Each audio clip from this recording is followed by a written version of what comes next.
আপু, আমরা জানছিলাম যে অন্তর্নিহিত কিছু মানসিক যন্ত্রণার কথা এবং ট্রমার কথা যেটা নিয়ে আপনি বলছিলেন।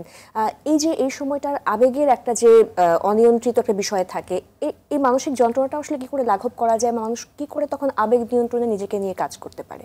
এটা হচ্ছে প্রথমত ফ্যামিলিতে এই সচেতনতা যদি থাকে, অ্যাওয়ারনেসটা যদি থাকে যে হচ্ছে এটা নিয়ে কথা বলা যায়, মন বলে একটা বিষয় আছে, এটা হচ্ছে মেইন কথা।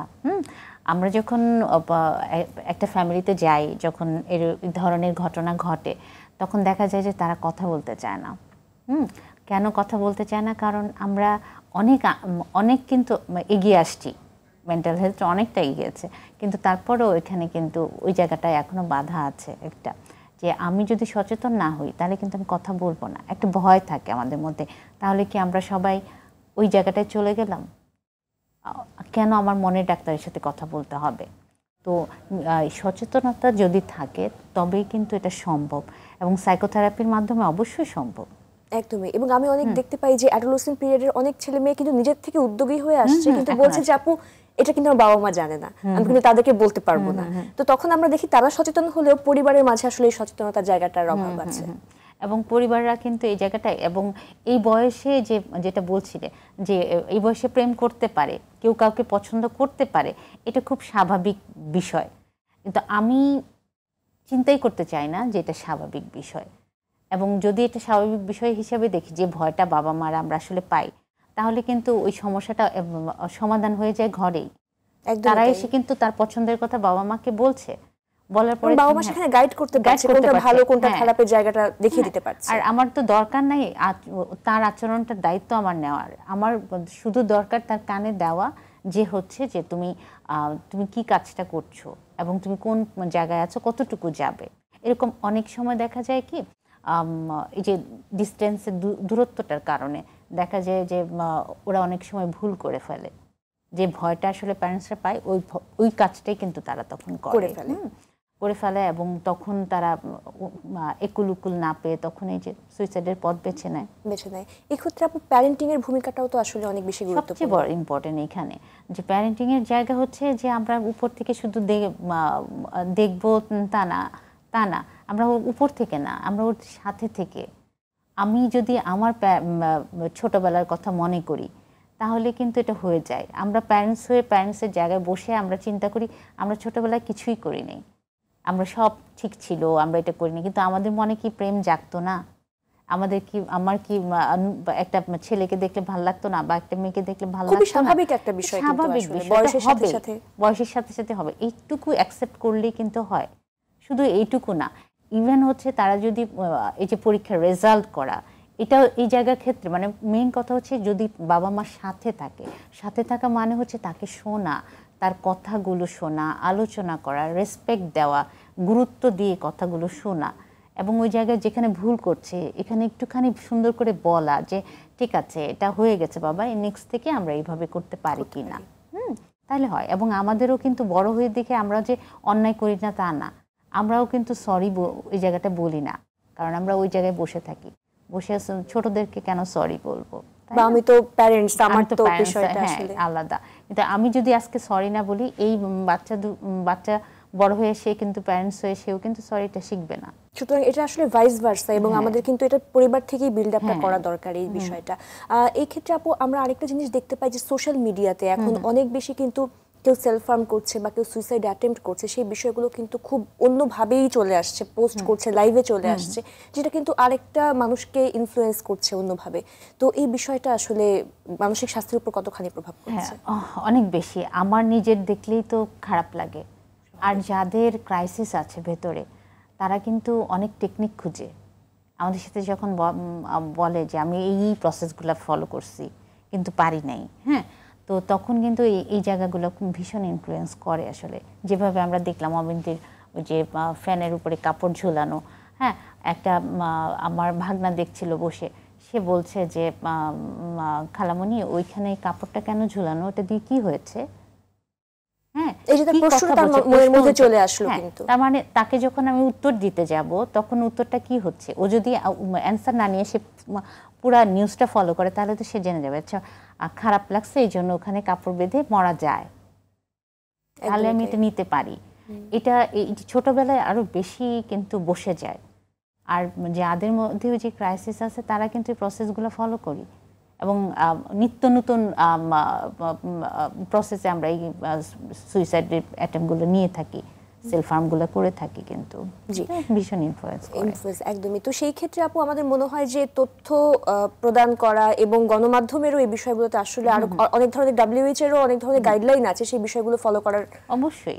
অবশ্যই যখন আমি একটা নিউজ দেখাচ্ছি, হ্যাঁ, দেখা যাচ্ছে যে আমরা অনেক কাজ করতে করতে অনেক বছর ধরে কাজ করার ফলে দেখা যাচ্ছে কি যে খুব লড়েছি এক সময় যে নিউজে যেরকম একটা মেয়ে রেপ হলে পরে মেয়েটার চেহারাটা যেন না দেখানো হয়।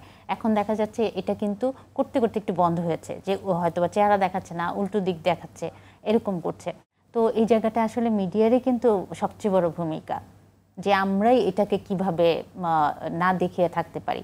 দরকার নাই তো সে কিভাবে সুইসাইড করছে প্রসেসটা বলার কোনো আসলে প্রয়োজন পড়ে না এত বিস্তারিত বলার, তাই না? ওই জায়গাটা ভীষণ ইম্পর্টেন্ট। যেরকম ইনফ্লুয়েন্স আমরা এভাবে করছি ওভাবেও আমরা করতে পারি। এটা আসলে এই জায়গাগুলো বরং সেই জায়গায় আসলে কি করে উত্তরণের পথটা হতে পারে সেই বিষয়টাকে আমরা আসলে ফোকাস করতে পারি। আপু, অনেকেই আসলে বলে থাকেন যারা নিজেকে আঘাত করে তারা আসলে তাদের মাঝে অন্যদেরকেও আঘাত করে বা অন্যের ক্ষতি করার জন্য তারা খুব প্রবণ হয়ে থাকে। এই বিষয়টা আসলে কতটুকু সঠিক? সব সময় না, মাঝে মাঝে করে। আমি পুরোটাই বলতে চাচ্ছি না, কারণ সেলফ হার্ম যে করে অন্যকে আঘাত করতে পারে, এটা অনেক সময় কি হয়, দুটো জিনিস হয়। একটা হচ্ছে যে আমাকে কেউ বোঝে না, কষ্টে আমি করছি আমাকে। আরেকটা হচ্ছে প্রতিশোধ নেওয়ার জন্য। দুই জিনিস। এখন প্রতিশোধ নেওয়ার জন্য যেটা হয় সেটা কিন্তু সে একটা মানে অ্যাগ্রেসিভ মোড থেকে করে, যে আমি এটা তাকে ক্ষতি করব, অন্যকে ক্ষতি করব। আর সেলফ হার্ম যেটা করে সেটা হচ্ছে সে নিজেকে আঘাত করে। সে কিন্তু অন্যকে করতে পারলে সে কিন্তু নিজের চাহিদাটা আদায় করতেই পারত। তার নিডটা যেটা, এই নিডটা সে বলতে পারতো, কিন্তু সে তো তার নিড বলতে পারে না দেখেই তো সে সুইসাইডটা করছে। হ্যাঁ, তো এখানে পরিমাণটা কম, আমি ওইভাবে বলছি না সুতরাং সেভাবে করে তাদেরকে যে একটা ক্যাটাগরিতে আমি ফেলে দিব সেই বিষয়টা আসলে উচিত হবে না। আপু, যাদের মাঝে আসলে এই যে সেলফ হার্মের প্রবণতা বা আমি যখন লক্ষণগুলো আসলে দেখব তখন চিকিৎসার জায়গাটাকে কিভাবে সামনে নিয়ে আসা যায় এবং কার কাছে যেতে পারে এবং চিকিৎসা পদ্ধতিগুলো আসলে কেমন হয়? প্রথম যেটা এই সেলফ হার্মিং বললাম, যে ফ্যামিলি নোটিস করবে বা বন্ধুরা আছে, ফ্যামিলি মেম্বার আছে, সোসাইটি, সমাজ আছে, যদি মনে হয় যে এরকম তার মধ্যে দেখা যাচ্ছে, তার সাথে কথা বলা, তার কাছ থেকে শোনার চেষ্টা করা। আর আমরা তো ওই বিশ্বস্ত ওয়েতে শুনতে অনেক সময় পারি না, যখন না পারছি অন্তত নোটিস করে আমরা যেন অন্তত একদম ভালো খোঁজ নিয়ে প্রফেশনাল সাইকোথেরাপিস্টের কাছে যাওয়া। আমি এই জন্য বলছি যে আসলে আমাদের মানে প্রফেশনটা নতুন এবং অনেক আসলে এখন থেরাপিস্ট বলে অনেকেই বসে, দেখা যাচ্ছে যে এটা আসলে মেডিসিনের মতোই একটা জিনিস। আমাদের একটা কথায় কিন্তু আমরা একটা মানুষের লাইফ পর্যন্ত চলে যেতে পারে। মানে ওষুধ ভুল হলে যেমন সমস্যা হয়, আমাদের কথার মধ্যেও যদি কোনো সমস্যা থাকে কিন্তু ওই মানুষটা কিন্তু আমার কথাটাকে মেডিসিন হিসাবে কিন্তু খাবে। তো হচ্ছে একটু খোঁজ নিয়ে যাওয়া যে কার কাছে যাব, এবং সাইকোথেরাপি এবং যার প্রয়োজন মেডিসিন সেটাও সেই পর্যায়ে যে সাইকিয়াট্রিস্টের হেল্প নিয়ে, মানে পাশাপাশি দুটো মেডিসিন এবং সাইকোথেরাপি দুটোর সাথে মিল রেখে আসলে আমরা করতে পারি। এবং এটার সাথে আরও করতে হয়, শুধু ইন্ডিভিজুয়াল আমার সাথে কাজ করতে গেলে তো হবে না, হয়তো আমার পরিবারের সাথে, পরিবার যেহেতু সাথে জড়িত, আমরা ফ্যামিলি থেরাপি করতে পারি। তো একসাথে একটা মনে হয় কি একটা প্যাকেজের মতো একটা সমন্বয়তা করে আসলে এই ট্রিটমেন্টটা করলে অবশ্যই ভালো হয়। আপু, এক্ষেত্রে ভর্তি আসলে দরকার হয় কিনা? এটা ডিপেন্ড করে। সিভিয়ার হলে অবশ্যই তাকে ভর্তি করতে হবে। যখন সে একদম নিজের মধ্যে আর নাই, কেউ থাকে যে হ্যাঁ আমি অনবরত আঘাত করছি, নিজেকে আঘাত করছি, খাচ্ছি না, মানে ফিজিক্যাল সিচুয়েশনটা তার খারাপ হয়ে গেছে, মুভ করতে পারছে না, তখন তাকে অবশ্যই হসপিটালাইজ করা উচিত। এটার সাথে আপু কোনো কোঅকারিং ডিসঅর্ডার থাকতে পারে কিনা, যে সাথে আরো কোনো মানসিক রোগ থাকতে পারে? ওটা যখন ইয়াতে যাচ্ছে তখন সাইকিয়াট্রিস্টের কাছে যখন যাবে তখন তো দেখতেই পাবে যে তার আসলে ওই পর্যায়ে চলে গেছে, মেডিসিনের পর্যায়ে কিন্তু চলে গেছে, তাকে হসপিটালাইজড হতে হচ্ছে, তাই না? আচ্ছা, তখন দেখতেই হবে সেই জায়গাটা। এই নিজেকে আঘাত করার বিষয়টা যদি কারোর মধ্যে একবার থাকে এবং সে খুব সুন্দরভাবে ট্রিটেড হলো, কিন্তু পরবর্তীতে এরকম আবার রিপিট হতে পারে কিনা বা আত্মহত্যা প্রবণতা চলে আসতে পারে কিনা? এটা প্রপার ওয়েতে ট্রিটমেন্ট হলে এটা কমে যায়, আসতে পারে, এটা ট্রিগার করতে পারে। এটা হচ্ছে মেইন কথা, ট্রিগার করতে পারে, যে কোনো সময় করতে পারে। হ্যাঁ, বা যে অবন্তী সুইসাইড করেছে তার মধ্যে আগে ছিল কিনা কে জানে। একদমই তাই, বা হয়তো সে অনেক লড়াই করেছে, একটা অনেক সময় লড়াই করেছে, সে স্ট্রং দেখাচ্ছে। এবং তার মায়ের কথা যেরকম শুনছিলাম যে বাবা মারা গিয়েছে এবং অনেক কষ্ট করে সেই জায়গায় এসছে, সে কিন্তু অনেক লড়াই করে এসছে। তো লড়াইয়ের পিছনে কেন, কখন লড়াই করতে হয়? ভেতরে নিশ্চয়ই কিছু থাকে, তাকে যেটা সহজে না পাওয়া যায়, তখন সেই জায়গায় লড়াই করতে হয় তো টিকে থাকার জন্য, তাই না? তখন ওই কষ্টটা থাকে ভেতরে। তো হতে পারে এরকম ভেতরে আছে লুকানো, যেটা প্রকাশ করছে না।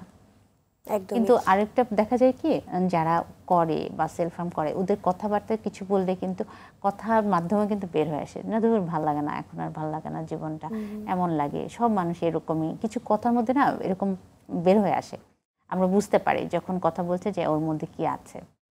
একদমই তাই। এবং আপু, আমাদের মাঝে একটা টেন্ডেন্সি আছে যে ও তো অনেক স্ট্রং মেন্টালিটির মানুষ, ও তো এই জিনিসটা করবে না। বা যদি আমরা আমাদের পেশার জায়গা থেকেও দেখি যে ও তো কাউন্সিলর বা ও তো থেরাপিস্ট, ওর আবার মন খারাপ কিসের? কিন্তু সবাই তো আসলে আমরা হিউম্যান বিইং, তো আমাদের সবারই ফিলিংস আছে। এই বিষয়টা অবশ্যই এটা যারা দেখছে আমি তাদেরকে বলতে চাই, আমাদের অনেক সময় এই কথাটা শুনতে হয় যে তুমি থেরাপিস্ট, তুমি কেন রাগ করো? একদমই, বা তুমি থেরাপিস্ট, তোমার এত কান্না আসে কেন? এই তুমি কেন নিজেকে ম্যানেজ করতে পারছো না? হ্যাঁ, তো মাঝে মাঝে আমাদের ওই জায়গাটায় রাগ লাগে যে আরে বাবা, আমরা মানুষ তো দিন শেষে। ইভেন হচ্ছে আমি একজনের কাছে গিয়েছি একটা ইন্টারভিউ দিতে, সেখানে হচ্ছে বলতেছে আপনি থেরাপিস্ট, আপনার কেন অসুখ হলো? আপনি কি নিজের খেয়াল রাখেন না? তো আমি হ্যাঁ, আমি নিজের খেয়ালও রাখি, আমি ডক্টরও দেখাই, থেরাপিও করাই, কিন্তু আপনি তো ক্যান্সারের ডক্টর, আপনার কি ক্যান্সার হয় না? একদমই তাই। আপনার কি হবে না? এবং যে ডায়াবেটিকের ট্রিটমেন্ট করছে তার কি হবে না? তো আমরা মানুষ যেহেতু, আমাদের এই যে ইমোশন বিষয়টা হচ্ছে কি, একটা মানে স্থিরতায় তো থাকে না। আমি এখানে কথা বলছি, আমি কথা বলতে বলতে আমি কিন্তু ইমোশনাল হতেও পারি। এই মুহূর্তেই আমি খুব হ্যাপি আছি, আমার ভেতরে কোনো একটা কথা হয়তো বা খারাপ লাগতে পারে, যে ভেতরে কি চলছে এটা না হলে তো মানুষ না। আমি সবসময় কি ভালো থাকা যায়? তাহলে জীবনটা তো এরকম সোজা না, এরকম এটা হবে একদমই, তাই না? তাহলে এটা আমাদেরকে অ্যাকসেপ্ট করতে হবে। এবং হ্যাঁ, তাহলে আমার হাসি কান্না এই ফিলিংগুলো তো আসলে কোনোটাই নেগেটিভ না, পজিটিভ ফিলিং সবগুলো, না হলে তো আমি আরেকটা ফিলিং এর মর্ম বুঝতাম না। সত্যি তাই। আপু, পরিবারের ভূমিকাটা আসলে কেমন হওয়া উচিত?